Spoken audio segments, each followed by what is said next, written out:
Hello, I welcome everybody who has joined us. The Media Center Ukraine in Ukrinform is going on with its work. This is the 169th day of the full scale of the invasion of Russian aggressor onto our land, and I thank all of the journalists who are telling truth to the world about this war. So now we will be speaking about the very important topic, the compulsory evacuation from Donetsk Oblast, and our speaker is Iryna Vereshchuk, Vice Prime Minister, Minister for the Reintegration of Temporarily Occupied Territories of Ukraine. Iryna, could you please tell about the algorithms which are working now and which help can the people expect for who took a decision and need to be evacuated? Thank you so much. Good day. Okay, got it. Thank you so much, everybody. Hello. Yes, first of all, I'd like to thank the media. First of all, I'd like to thank the journalists, both local and foreign media, who are bringing truth to the world, who are doing everything for the whole world to know and help us to fight with the evil, to fight with the injustice, to fight against the propaganda and disinformation which is disseminated by megatons by the Russian Federation, the enemy of everything alive, civilized and democratic. Really, today I would like to report in a nutshell for the society and to the people who are, I hope, will hear us in Donetsk region, which advantages are of the compulsory evacuation, if I can say the word advantages. I would like to focus also after the report about the evacuation onto the two law drafts which we are preparing, that is on the so-called collaborators and passportization, because there are lots of questions now, and I'd like to explain the position of the ministry and the position of the cabinet of ministers, and if you allow me, I will give you the answers for all of the questions which I hope will emerge and will be finally mentioned. So, to prepare the evacuation from Donetsk region, we organized the coordinational headquarters. There was the special decree of the Cabinet of Ministers of the 29th of July 2022. This was the first time during the period of the independence of our state when we decided to have a compulsory evacuation, and we used the Article 33 of the Code of the Civil Protection of Ukraine, which foresees the reasons according to which this compulsory evacuation can be introduced. So, on the 2nd of August, by the decree of Cabinet of Ministers number 679, there has been voted for the compulsory evacuation from Donetsk Oblast, that is region. It was mentioning that Mr. Kyrylenko came to us, the head of Donetsk military administration, with the letter where he substantiated the necessity of the introduction of the compulsory evacuation. Their commission, which is at the military region administration, has analyzed the state of the heating, gas and power grids, and they analyzed the security state of the civilians, in particular children, women, elderly, and not that mobile people, and they came to the conclusion that the only way out to get through an incredibly hard winter, which we all will live both in Ukraine and beyond Ukraine, because you know how the EU and other countries are getting ready to the winter period, let alone the warfare and combat areas where the shellings are ongoing. We supported such an urge. We voted unanimously for the introduction of the compulsory evacuation, and we, as a cabinet of ministers, thank you for the honor, I am now the representative, we took the coordination and control. What do I mean by coordination and control at the highest central level? It means that the people who will be ready to be evacuated, there are certain information bulletins disseminated on the territorial communities, hromadas, the websites, in other communication media which are accessible. They will have the right for free to be evacuated from Donetsk region, and this right will be guaranteed by the state. We are organizing everything about their transportation we do not only organizing, we are doing that already, and I will report about the first results.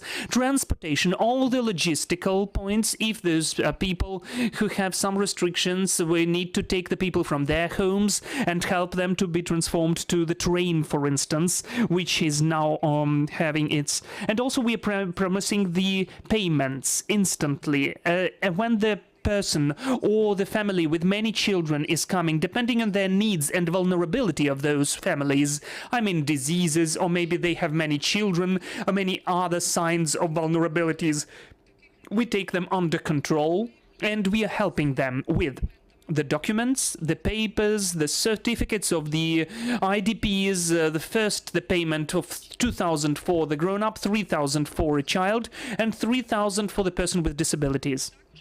And also we are helping to register the international help and support, which can be found as well, and which is numerous. We are speaking about the number of international organizations, both UNICEF and the UN, and other organizations which are helping people in need. Different organizations which have the programs of cash payments, that is compulsory when the person is being evacuated, for instance, from Donetsk region, and humanitarian aid and relief, food products, hygiene products, whatever people may need. I can even tell you more. Just 2 days ago, we took a decision to help people with the laptops. I mean the families with many children, the children of school age, for them to begin their study year, understanding that they will have the tool, the laptop, for the year, for the studies, to start in time and with high quality. We do understand that when people are courageous enough to change their location, they are not only under stress, but they don't have their material provision. When you are at home, the walls, your own walls, are helping you, but when you're out of home, the new circumstances are hard for the people who did not travel that much during their life and who were affected during the 8 years of Russian aggression. I'm speaking about Donetsk and Luhansk regions. We're also speaking about the full accompanying of the people who are not mobile. It is just impossible sometimes to transport elderly people, physically challenged people who are just afraid of uncertainty. They are afraid that they will become a burden. They are afraid that they cannot be adjusted, and they say that they will never leave. So responsible children cannot leave their parents, their impaired parents behind, and they are creating danger for themselves and for the parents and for the children. So now we can find approximately 50,000 of children in Donetsk region. That is a huge number. I will tell you why I consider it to be a lot, because looking at how much we managed to do during the first week of evacuation, I understand the dynamics, and I understand how much time will be needed to bring all the children back from those areas before the cold comes. So I would ask you, journalists, to urge for your readers, for your viewers, to do everything possible for the mothers with the children who are still thinking whether they should evacuate. Please make them aware they will not be alone with their problems with little children. They will not be alone with the problems how it used to be in April. I know that there were people who were leaving from Donetsk region for the west of Ukraine, and unfortunately in some time they could not adapt. They spent all of their savings, they spent the money for the rent, which sometimes was too high, and they had to come back. That is bad, but that's what we need to speak about. Now this situation will never take place. Everybody who decides to do that, and there are several thousand already, I will be speaking about them later, will get the necessary medical help, besides the material one, besides the humanitarian aid and other types. It will be medical, psychological, educational help. They will be instantly, if they would like to have online or offline studies process, and all other types of help.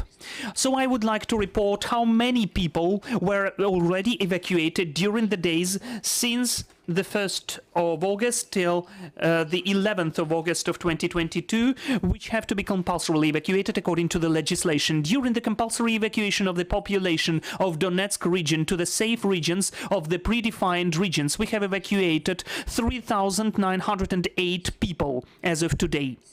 Out of them, 777 children. That is approximately 1,000 of children out of 50,000 which need to be evacuated. That is a very low dynamic. We see that it's summer, that it seems to the people that summer will go on, and mostly people do not think what will happen during the winter, because it seems for them that they will be able to take the heating device and to turn it on, and even if they don't have gas, they will have coal or wood because they are living in the private sector, as we can hear from the hotlines analyzing the situation, what the people are saying about. Maybe it will become easier, maybe the front line will go away, and all of those maybes unfortunately can lead to the real threat of life and health of your children. The children which do not have heat, which do not have the proper conditions, because I don't think that lots of people have the bomb shelters of the necessary level which will stand all the shellings and the lack of power, and they are so self-isolated and autonomous that you can afford yourselves to live during 3 or 4 months in winter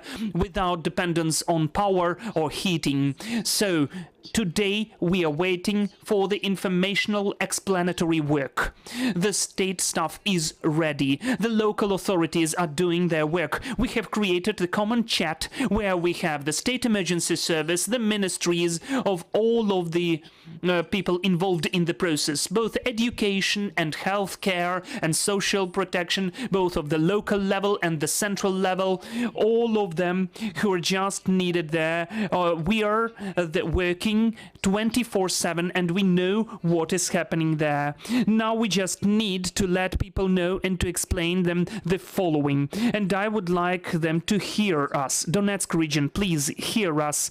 The compulsory evacuation from Donetsk region, yes, it is done for the first time, and so far it is the only one. But our forecasts and our analysis shows that it will go on in other regions.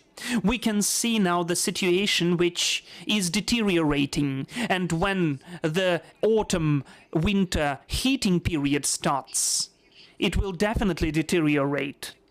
And the heating will be really complicated to provide. We understand what the adversary is doing, and we can foresee that his efforts to ruin and destroy the heating grids and the sources of electrical energy which are necessary and critically important for the cities and regions, that probably they will be the objects of their shellings. We understand that not all of them will be repaired, and we understand that some of the cities and villages of Zaporizhia, of Kherson, of Kharkiv regions will be without the means for life, without heating, what's the most important, and without light, without power, well, that's also important. And also the grids which we can find there, if we just look at the electrical grids, they will not stand this, unfortunately, the process. So we are asking people to take care about their security, let alone the shellings, which are very dense. It witnesses that it will become harder and harder to have measures of evacuation. It will be harder to reach them. There will be fewer territories with free access. Our army is doing everything to evacuate people. It gives us the opportunities to create corridors. They are covering people. They are taking people themselves. We have some cases in Donetsk region where only armed forces could reach Soledar or other distant points and take the impaired people and the people who cannot move, physically challenged people from those areas. That is why we are calculating the efforts of the state, because as far as you understand, 500,000 of people who will be located from the southern and eastern regions is a lot, and we cannot locate them in an instant. You just take into consideration the number of people who are already in the central and western parts of our state, and please take into account that the regions are getting ready to the winter, which will be the hardest during all of the times of the existence of Ukraine. We need to be responsible. The state is guaranteeing evacuation. It is ready to prepare and to pay.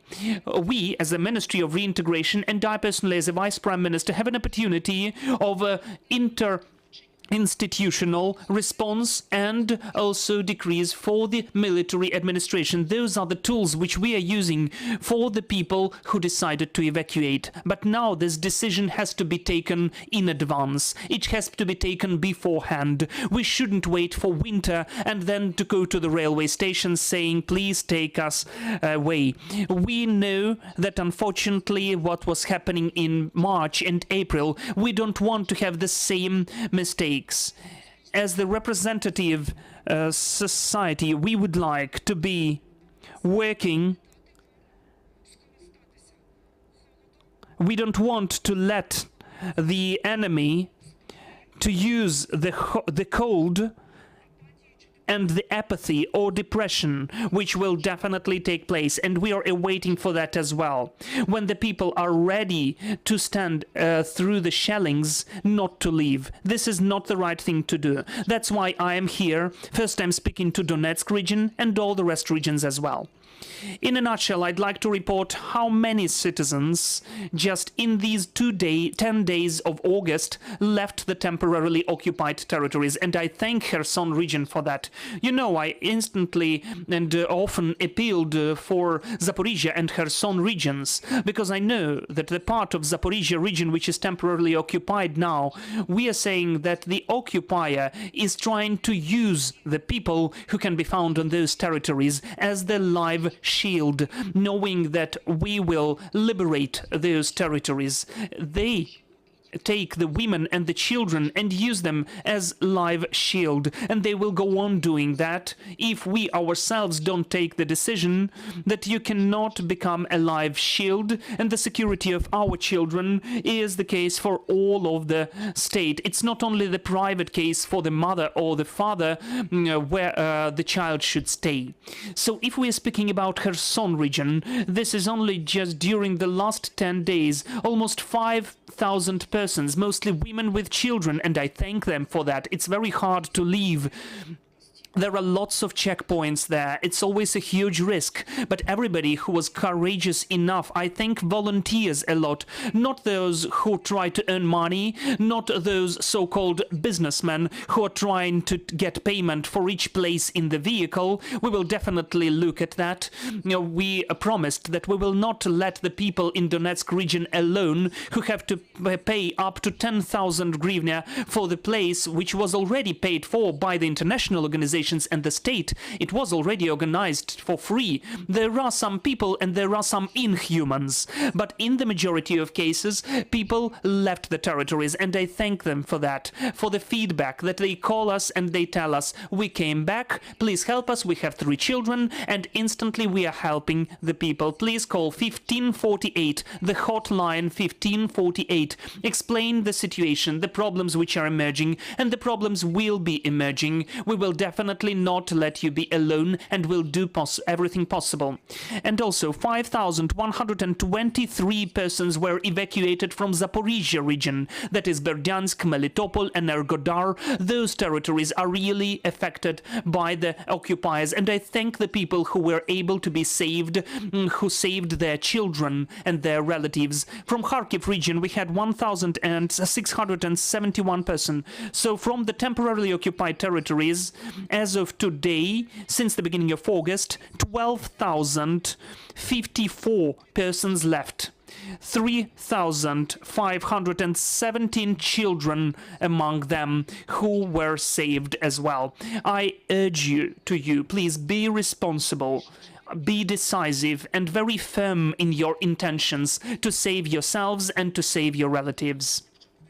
If there are any questions about evacuation, I will be grateful for them, and I will answer them a bit later. Now I'd like, in a nutshell, mention 2 law drafts, which have been developed by our ministry together with all of the affiliate ministries, our law enforcement authorities, the Prosecutor General Office, the Security Service, everybody who was joining this work. I thank them because the relevance and importance of those law drafts cannot be overrated, especially for those who are at the temporarily occupied territories, especially for those who don't know how to behave and whether they are not considered collaborators. And if they are considered to be collaborators, why? And for those who are decision makers to know what is awaiting for them.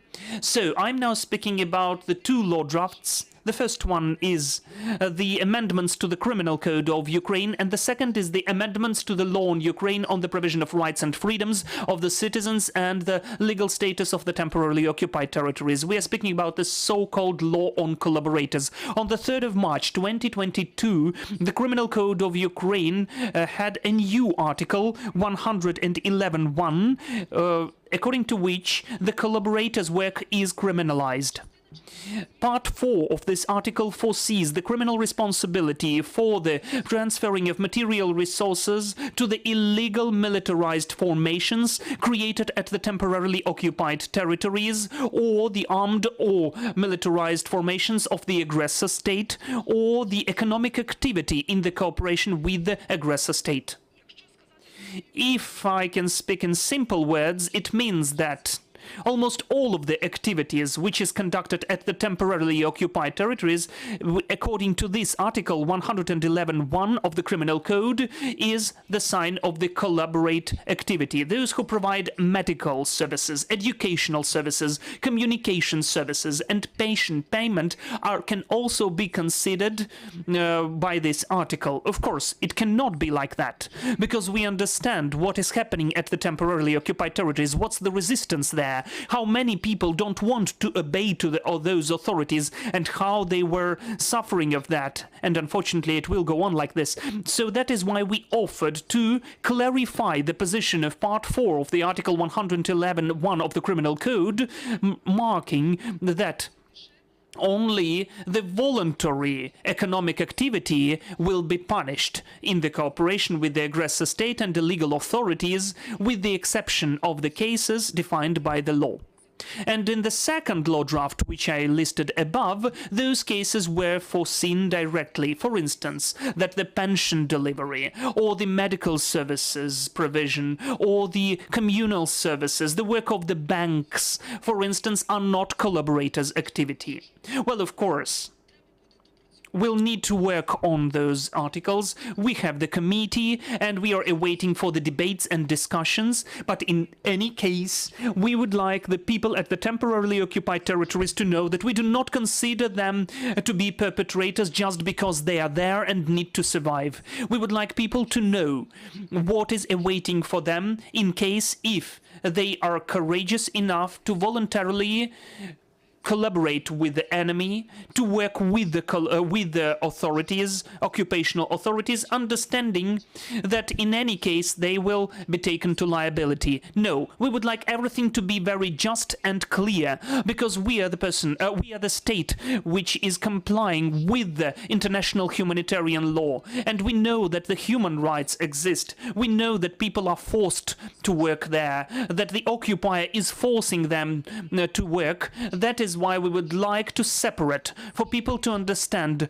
what they will be responsible for and what the liability won't be there. And in a nutshell, I'd like to speak about the sanctions for this work. If it is the voluntarily economic activity in the cooperation with the aggressor state, then they will be jailed up to 5 years with the confiscation. That's a very serious sanction and a very serious punishment. So everybody, please think whether you need to cooperate with the aggressor or not, and please evacuate, not to allow the occupier to use our people, and then for people not to be responsible at the trial. in front of the state. The second law draft is about the counteraction against Russian passportization. This is the huge issue, and we won't be silent about that, because we know that since 2014, Russia is forcefully passportizing the Ukrainian population, Ukrainian citizens on the territory of our state. We understand the threats and the scale. We can foresee what's the aim of these actions of Russia. Our intelligence services give us the information how these activities are being done, and how systematically Russia emphasizes on that during their occupation and annexation. We understand that Russia, during all of those years in Transnistria and Abkhazia and Syria and other states, now they know how to use passportization as a tool of occupation. And also we know that Russia, as a state, a terrorist state, really knows well that the international humanitarian law is helpless. Because when we speak about the international humanitarian law, then maybe when people who hear me and see me, they know that this is the violation which is registered in the international humanitarian law, that the forced passportization cannot be done. But whoever read that, they know and remember that this is the annex to the Fourth Hague Convention of the 18th October of 1907. We have nothing new. It's still dates back to 1907. We cannot just comply with an international humanitarian law in this aspect. It's just really irresponsible for the state which is fighting for its survival. That is why we understand that it is foreseen in the broader sense that we can open criminal proceedings, but the state of the work in this case, as for the forceful passportization and the number of verdicts and the number of the cases of taking to the liability, witnesses that it is necessary to introduce into the legislation and to define and to foresee the criminal responsibility for the forceful passportization. I will explain two aspects which we are going to mention in this law draft. We would like for the criminal code to have a very clear definition that under the martial law, when the citizen of Ukraine, who is the person who is authorized to perform the functions of the state or the local self-governance authorities, or as of the 23rd of February 2022 used to be a person like this, when this person gets the citizenship of the aggressor state or the passport of the aggressor state, it means that if you are the person who took the oath for the local self-governance, if you put a hand on our constitution, that is the Bible of a citizen, you took the oath of the state official, you took the oath of the National Police, National Guard, the State Emergency Service, or any other authority, so you have the authorities to perform the functions of the state, you don't have the right to get the passport of the aggressor state under any perspective, under any angle. So if the person took the oath as a citizen of Ukraine, he or she doesn't have the right to do that. So yes, this is the hard sanction. The person will be jailed 10 to 15 years with the seizure of property. We need to stop this parade which Russia is organizing, having this forceful passportization for the people who should take responsibility for their actions and for the actions on the territories, because we are representing the state. It is Ukraine here, and the state will protect itself in this case. And the second aspect which we are offering, the actions about the forcing of the citizens to take citizenship or getting passports and papers, and the creation of the conditions according to which the volume of the rights of the citizens will be smaller if they don't have the citizenship of the aggressor state. So that is, forcing of the people to get passports will also be taken under liability from 5 to 8 years in jail. And there is one more important aspect, that is propaganda of this passportization. If the person, a citizen of Ukraine, let alone the enemy, we know all of that, they will take their responsibility. If the person takes the passport, which is just in the blood of our children, and is shooting videos, posting them online into the social media, trying to prove the people, knowing that they are public, knowing that they have influence on the territories, like the city mayor or the MP of the local council, it will also be punished. So propaganda, if it's a function of the state, and if the people are forced, like the state official is forcing people because of some circumstances. For instance, we will not provide you the medical treatment if you don't take the passport. This is forcing people, and that's why those people have to be responsible. Well, it's obvious that we consider everyone who is on the temporarily occupied territories, who have to stay there, that Russia is forcing them. But we need to separate them, both in the criminal code and in our legislation. We need to provide the tools for our authorities, and for the people who take such a decision, they need to understand that it's not just the convention of 1907, but with our modern legislation, what they are responsible for. We would also like to foresee in this law draft that that Ukraine does not recognize, and it's not the reason to lose the citizenship of Ukraine when you forcefully get automatically the citizenship of the aggressor state of Russian Federation. If you are automatically said that you are the citizens, in spite of you not writing any papers, there are some cases like that, it is not considered to be the reason to lose citizenship of Ukraine. When the citizens of Ukraine get the citizenship of Russian Federation because of the actions of Russian Federation and the creation of conditions according to which the volumes of the rights of Ukrainians will be lower if they don't have the papers of the aggressor state. For instance, if you don't take the passport, you won't get to the train. You cannot even move from one settlement to a different one, and the person needs to go because they have cancer, or because they have dependency on insulin, or they must have hemodialysis. It cannot be like that. We understand that Russia forcefully made the person to get such a passport, and we do not consider that it can lead to automatic loss of the citizenship of Ukraine, and also the citizenship of Russian Federation during the martial law by the citizens of Ukraine who were deported to the territory of Russian Federation because of the armed aggression of Russian Federation against Ukraine. We had lots of cases in the hotline, and I personally had calls from the people who were forcefully deported to Russian Federation. So if you got the Russian passport, if you are forced to get the passport because otherwise Russia won't let you leave abroad, then the propagandists and the enemy convinced them that the people will be considered perpetrators. It's not true. I don't want just to promise you. It has to be written in the legislation. We will not consider such people as the perpetrators. The people who are deported are the victims of deportation, and the Russian passport, if they got it in this case, in this way, to be deported from the territory of the Ukraine is not a crime.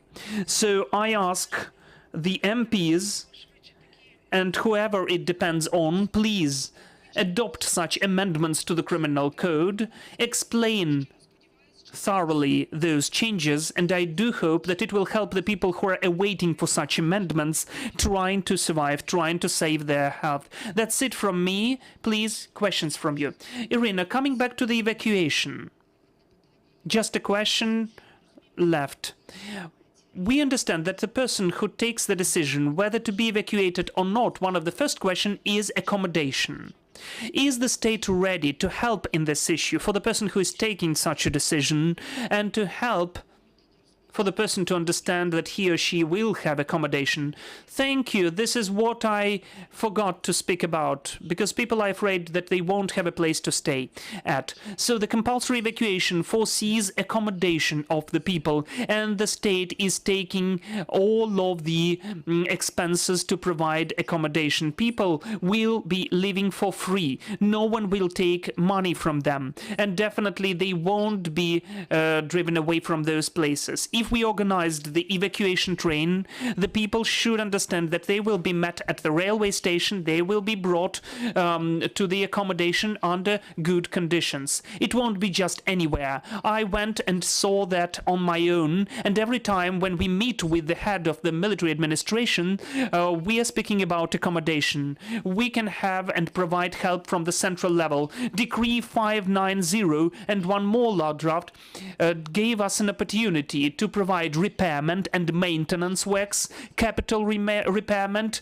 the construction, the procurement of services and goods to help reconstruct the residential or even non-residential blocks for the IDPs, for the internally displaced persons, and also we decreased the tender procurements to 5 days. We did everything possible for the regions to provide the IDPs with free accommodation. Thank you, dear colleagues. Any questions from you? Please take the microphones and introduce yourselves. Hello. I'm from Suspilne. You said about the possible compulsory evacuation from other regions. Are there any other dates when it starts and where from? Thank you. It will depend on the head of the military administrations. As I said, first this should be the commission, and they should assess the current situation for the opportunity to provide the heating season and to provide the necessary heating for the winter period, and also the security issue.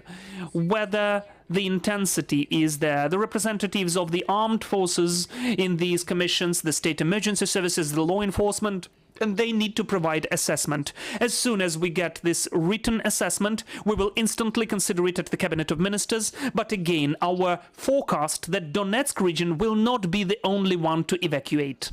And we understand that now we are considering the issue of the eastern and southern regions. Have we got any other questions? Just to check, the other regions, are you talking only about temporarily occupied areas, or do you mean the whole of Zaporizhia and Kherson Oblast? And how many people are still in Donetsk Oblast who should leave? Next question, can you comment about papers that people think they will need to sign in Donetsk Oblast if they decide not to leave? That they'll have to sign a paper saying they don't expect the government to provide them with utilities or benefits. Thank you. Дякую. Thank you. Yes, I'm speaking about the part of Zaporizhia region, because you know that the part is occupied, and thankfully the part of Zaporizhia region is under control of our state, and we'll do everything possible for deoccupation to take place as soon as possible. When we're speaking about Donetsk region and the number of people we are planning to evacuate, that's approximately 220,000. If we take Donetsk region and the fact that they have 350,000 altogether, we understand that there are some people who wouldn't evacuate under any conditions, under any circumstances. We calculated, knowing 50,000 of children who have to be evacuated, and we calculated it should be 220,000. We managed to evacuate approximately 4,000 people. There are people who are living on their own without the evacuation trains. This is also the substantial part from Donetsk and Lugansk regions. From the temporarily occupied regions, 769 people left on their own. They are evacuated as well, just on their own. So there can be an impression that that's approximately 200,000 of people who need to be evacuated. Answering about the compulsory papers which need to be signed. Yes, we have this form which is adopted by our legislation. We understand that not all of the people will take this decision to be evacuated, but we are the democratic state. We cannot force people, and we will never do that.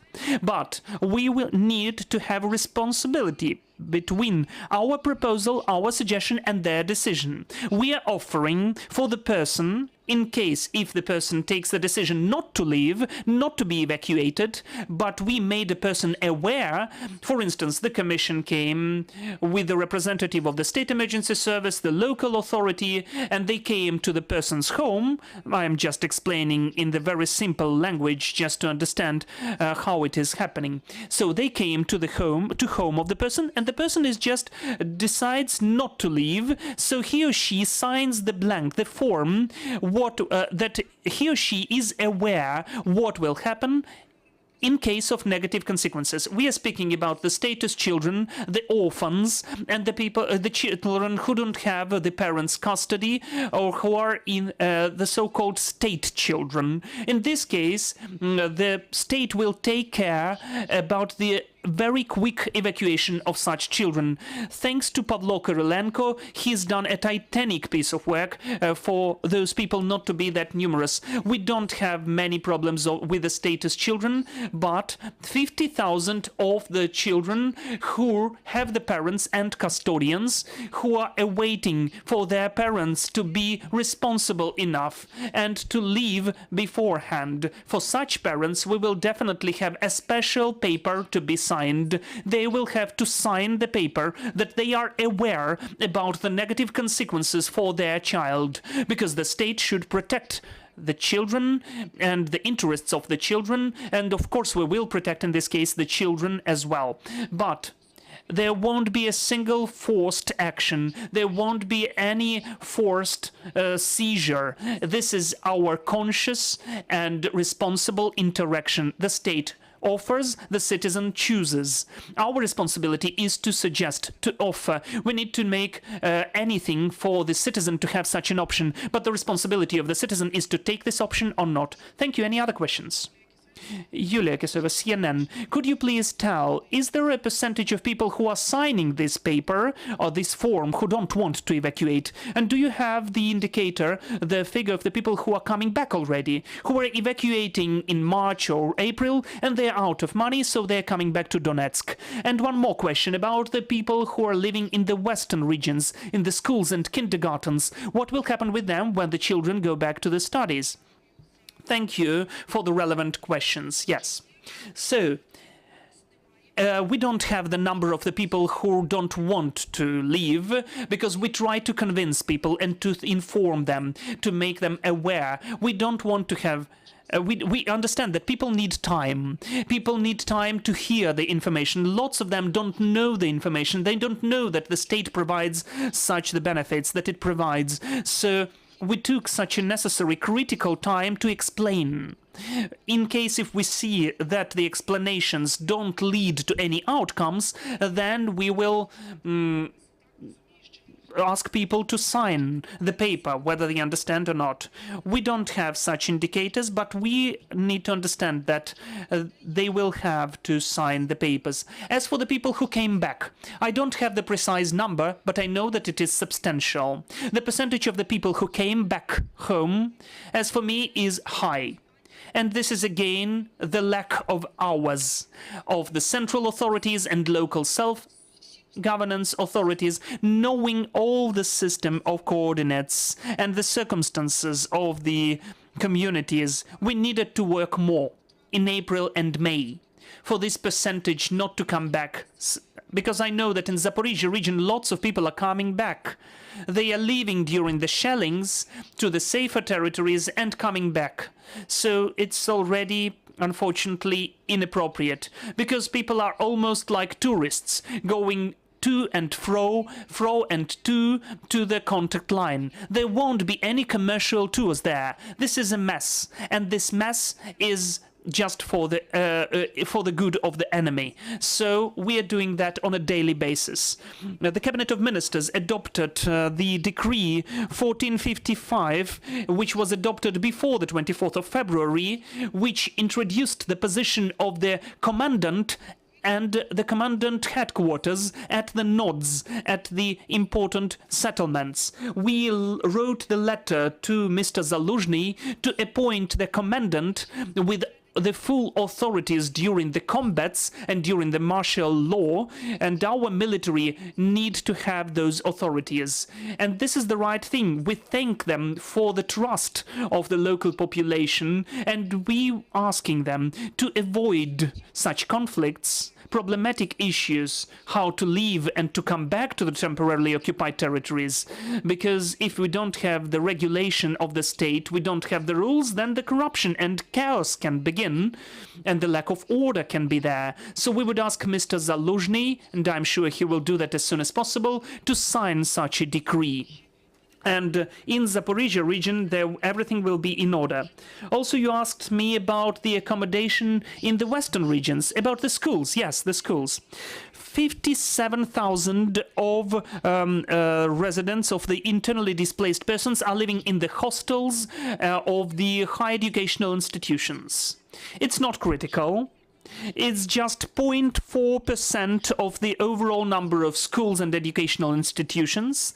That will not impact the beginning of the new education year, because you have seen and heard there has been an audit conducted. We have conducted the full inventarization of the educational institutions as for the availability of shelters, bomb shelters, whatever is necessary to begin the offline educational process. And we could see in the analysis that it's not critical, but we need to say that this is not about the 57,000 people only, but other people, mostly from Donetsk, Luhansk, Zaporizhia, Kherson regions. Those are the people who will need accommodation and living there. So we have the decree of the Cabinet of Ministers, and we sent it to the military administrations with the request to provide the precise picture how many schools can be used, how many kindergartens can be used, how many educational institutions can be used for the location of our IDPs, let alone that they will be driven away, vice versa. The educational institutions will be even used more for the accommodation of the IDPs. We've got a question here. Hello, Chernomorsk TV radio company. Let alone the topic of evacuation, I'd like to ask you the following. Do we know that what is happening with the prisoners of war from Azov regiment? They wanted to say that those are terrorists, they don't want to let them go. Do we have any mechanisms? When can we hope that they are coming back home? And secondly, is the ministry involved in the investigation what took place in Olenivka? Why our guys have been killed? And maybe the bodies will come back. I know that you're coordinating different issues, so I do hope you will answer. As for the bodies, we have Oleg Kotenko here, who is the authorized persons on the missing persons, who is weekly providing the exchange of bodies and communicating in these cases formally with the enemy to provide this exchange of bodies. Several days ago, there has been another exchange of bodies, 17 bodies, including the bodies from Azovstal factory. So Oleg will speak now, and then I will speak about Azov. So Oleg Kotenko, the authorized person on the missing persons from the Ministry of Reintegration. As for the bodies, weekly we are working on this issue. Yes, really, we have already taken lots of bodies back. Moreover, from Mariupol, we took more than 400 bodies of the defenders of Mariupol and Azovstal and the factory named after Ilyich. We are taking it, and it's being ongoing. If you are interested in this topic, the first person who is publishing this is the website of the Ministry of Reintegration. This is the very necessary source of information. We took 17 bodies. You know that there have been as if 16 of them, but there were 17 of them. So the first source of information is the Ministry of Reintegration website. Follow the information and you will know when and how the bodies of the deceased are taken. Okay, as for Azov, as you know, I was dealing with and I was responsible for the evacuation of the civilians from Azovstal. It took place in the beginning of May this year. It was very hard and complicated, but we coped to do that. We have already discussed that here as well. Evacuation and the negotiations process to bring the prisoners of war from Azovstal, we are not only speaking about Azov regiment, but about 2,500 of people who were located on the territory of Azovstal. The main Directorate of Intelligence, Mr. Budanov, is responsible for that. The President of Ukraine, Volodymyr Zelensky, defined him as responsible for all of negotiations. So I don't know what's the state of the negotiations now. What's the state of the details? Because I don't know all the details of the negotiations. I did not take part in those negotiations, and I'm not taking part now. But again, I'd like to emphasize that in Azovstal we have 131 women. Among them, the service women from the Azov regiments, military medics, the border service employees, the 36th Brigade of the Infantry, and the National Guard, and other formations. 33 medics, which are considered to be non-combatants according to Geneva Conventions. Those were in Azovstal as well. More than 400 of border service employees. Lots of people who are now awaiting that we will never forget about them. We will be speaking about that loud and clear, about the terrorism of Russia against those people. We will never be silent about that, and we will fight for them. It is so important for the world community to keep in focus of the attention the terroristic actions of Russia. And I consider that what was happening in Olenivka, the US should introduce Russia in the list of the terrorist states or the countries which are funding terrorism, because it was pure terroristic act. That's my personal opinion. And as for the negotiations about the exchange and other details, that's to the main intelligence directorate. Hello, Oleg Gardin, Ukrinform. I've got two questions. First, about the context of the residence and accommodation. You said that the state is taking the expenses to provide people with accommodation, but does the state take the expenses from the budget about the heating of the residence and accommodation? And can the state provide the heating season in those accommodation? And as for the evacuation with the pets, if the person wants to evacuate with the pet, is there an opportunity to provide conditions for the pets?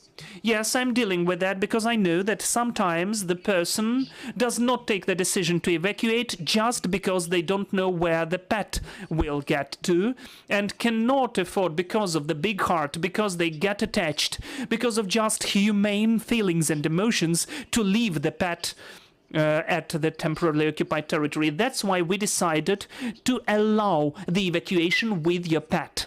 Maybe you saw in the Facebook I posted the red cat who came from Donetsk region, and also the dogs who came from that region. I know that sometimes the pets are living together with the people because the people are coming back with their emotions, with their pain, so there can be some conflicts emerging. But all of the heads of the military administrations, all the deputies which are dealing with the IDPs and their accommodation in residential blocks, they know that they need to help for our pets to move together, saving themselves from the enemy, saving from them from the death. This is our holy obligation and duty. I think that we shouldn't be as an aggressor state. We shouldn't be that harsh and cruel. So we need to do everything for the families who have pets. And the first question was about... Yes, please. This is the authorized person on IDPs. Hello, Deputy Minister, the authorized person on the internally displaced persons, Pavlo Kozyrev. You're right. The issue of accommodation and compensation for the accommodation, that is, the communal services payments, are interconnected. Now, we, as the ministry, have initiated 2 amendments and changes which will definitely incentivize and help. That is, the first, the shelter program. You know that the state is compensating for the economic entities which are taking the IDPs for free. They compensate for each person 450 hryvnia per month. Since the 1st of October, we are preparing the changes to the rules of this program. Since the 1st of October, so far, I will not tell you the sum of money. Everybody knows 900 of hryvnia, so it is 2 times more. That is doubling the sum. So you can see the compensation will be increasing, and it will be the stimuli, as well as the second change, which is almost adopted by the government, that is Decree 261, according to which the state is compensating the communal services so far to the communal and state property institutions which took the IDPs for free. But after several meetings of the Vice Prime Minister on the problematics of the IDPs, we heard that there is the request, which is rather powerful, to these rights to be given to the legal entities and private persons and sole proprietors. For instance, the religious communities had such a proposal, and this decree is almost adopted by the government. We are sure that such changes will stimulate the increase of the opportunities to accommodate the people, because we heard that we have a very high-scale challenge. Thank you. Any other questions left? Manson, Global News Canada. You were talking about the numbers of people who will, need to leave these communities. You said, I believe, 220,000 from Donetsk Oblast, not to mention Zaporizhia, Kherson. These are hundreds of thousands of people, and you currently have many, many who are internally displaced now. Where will they go? When will these accommodations be ready? And if you're talking about putting them in schools and educational institutions, why would someone leave their home that they've, built their entire life to go sit in a church with, hundreds of others?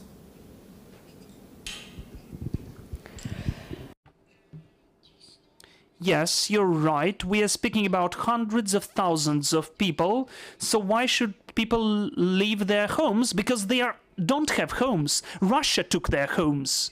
They destroyed their homes, dropping thousands of bombs and shells onto their civilian objects, destroying their right for living and right for accommodation. And now we are saying that to save their lives, we should evacuate them, because we understand that the shellings of Russia, targeted shellings of the enemy against the civilian infrastructure, are targeted to kill and to destroy as many of civilians as possible. Against the territory of Ukraine, we had more than 3,000 of missile shellings against the territory of Ukraine, among which every fifth shelling was against the civilian infrastructure, targetedly, with a high scale and with huge destructions. Do we have any other choice left as the representatives of the authorities? Does the world community have any other choice? Because we are co-responsible for the life and health of the citizens in Ukraine in this case. No, we don't have any other choice. We don't have any other way out. So we recommend, we insist, and we create all the conditions to be evacuated and to move to the safer regions. But just to say that there can be safer or less safe regions, it's hard to say. Because when the winter comes, Russia, who will targetedly destroy our critical infrastructure, the infrastructure which will conduct the heating services provision, will do everything possible for the whole territory of Ukraine to be considered critically dangerous. So I ask you, through the media, through the international media, foreign media, please tell about that to the whole world. I really ask you, for the leaders of the civilized world who are now taking the decisions how to move on, whether they should provide armament and weapons for us, in which proportions, in which dynamic, and so on. Please understand what is awaiting for us. I'm saying us, because Ukraine is Europe. It's a geographic and geopolitical center of Europe, and we cannot tell that someone misunderstood something and did not acknowledge what's the aim of Russia. And Russia has the aim to destroy Ukraine as it is, to destroy the state as it is. and not a single excuses that Russia has chosen only military targets but just targeted civilians is not true, because Russia is targetedly shelling against civilians, killing our children and women and elderly. So now about the numbers which you named. Yes, 200,000 from Donetsk region. Kherson and Zaporizhia regions, we are planning that it will be about 500,000. Are the regions ready? Yes, they are. They don't have any other choice. They are intensely expanding the spaces to accommodate the people. Everybody understands that the winter will be hard, and using this opportunity, I'd like to urge for the international organizations which are working on the territory of Ukraine, who are getting billions from the governments, from the business community, and from other sources. Please be very responsible about the issue of the humanitarian aid and relief, including through the funding of the projects on accommodation and shelter for the people. Because I can hear lots of conversations, I can see lots of presentations as a vice prime minister. I'm meeting lots of foreign organizations, international organizations. I'm meeting with some of them for the 5th or 10th time, and I can hear that everything will be done perfectly, but unfortunately I don't see many results. Please pay attention to that, because when we see some of the UN programs, I will be very frank and sincere, because I heard that this is the question from the foreign journalist. I hope that it will be heard that when we see the programs which should have helped our communities, our local self-governance authorities to provide accommodation, unfortunately, as of the end of or the middle of August, still they didn't adopt the decision about the funding. So when you ask the Ukrainian authorities, we never get rid of responsibility. But please ask the international organizations which get billions and billions for the projects which need to save our children and women and help them evacuate. Only when we feel this core responsibility, our common responsibility, and this need to help our children and people, then it will work. And I hope that the authorities will do what they have to do that with a high quality. Thank you. The last question, please. Olga Mosyan, Army Inform. So as for the context of the international support, you said that as of now, there are some of the programs which are helping Ukrainians who left from the temporarily occupied territories, or maybe still planning to. Could you please tell which programs are working now and who and how can use them? Thank you. Thank you. We are now speaking about the programs which can be found cash payments, cash-driven ones. This is the payments which are given in cash. People can come and get it from the International Committee of the Red Cross, the Ukrainian Red Cross, and I'm really grateful for that, to the UNICEF, if you've got children, this is the program which is dealing with children, to other organizations from the UN, and they will be given cash support.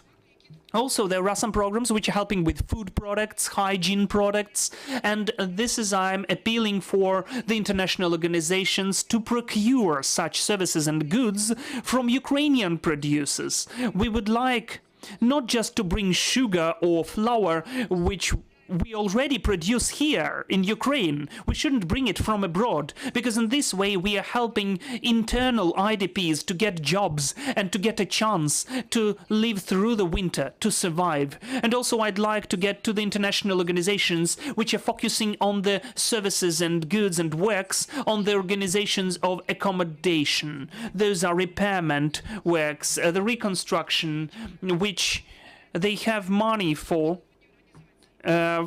So this is, as for me, they have the weakest, unfortunately, work done. Those are just dotty or one-time projects which are not helping. If we have already the food products delivery, but Ukraine has never been a country which did not have its own food. Everything was okay here with food. I always said that I understand that we have some of the problems with water delivery, but let us make what's needed.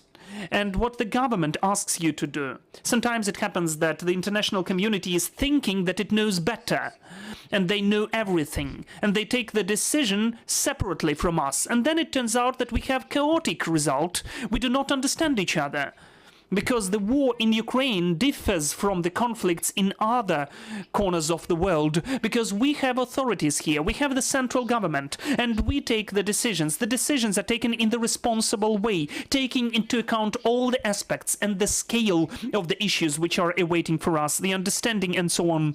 I thank you, and I'd like to say again, I'd like to thank the UNICEF who came to the government and said, we have the following programs and opportunities. Let's make the memorandum for you to know what you can rely upon and what we are capable of. Let us coordinate, and then it is working. But when we are doing that on our own, and of course it can lead to some of the problems and conflicts, the outcomes won't be there. We don't have time for mistakes. So I'm very sincere appealing to you, be responsible, especially those who have international mandate. For instance, the UN organizations. They are very numerous. They are writing lots of perfect programs. They are working a lot. They are writing lots of presentations. But it's a bit not enough of outcomes and results. I would be grateful if the organizations could quicker take practical decisions. The theoretical decisions are okay. Thank you. This was a runner. Maybe there are any other questions. Yes, there is the question, please. So you mentioned gas, electricity, water that Ukraine will not be able to provide. What about benefits, pensions, other benefits, healthcare, police, emergency services? Will you be stopping those services at some point to also encourage people to leave? For example, I heard in Konstantinivka that the hospital will close at the end of August.